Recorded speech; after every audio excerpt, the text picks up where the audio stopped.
So guys, the delivery man call just called me. I ordered this last night. I just remember that I don't have all these ingredients for breakfast. Yeah, croissant. Yeah, he said they'll be ready for breakfast. Oh God, I just get up now. Now it's after 6 p.m. So I want to get the kids ready too. So I ordered that meal. Okay, that's it.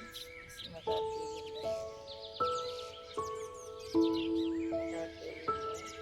And this almond meal. Okay.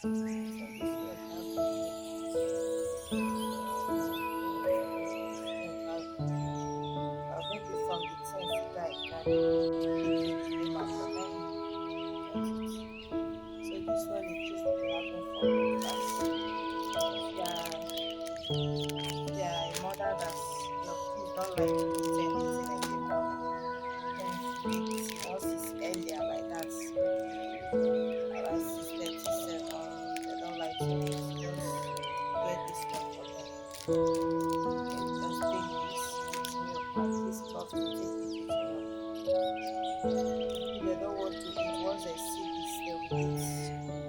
Yeah, this is it, guys. So let me go and get them ready.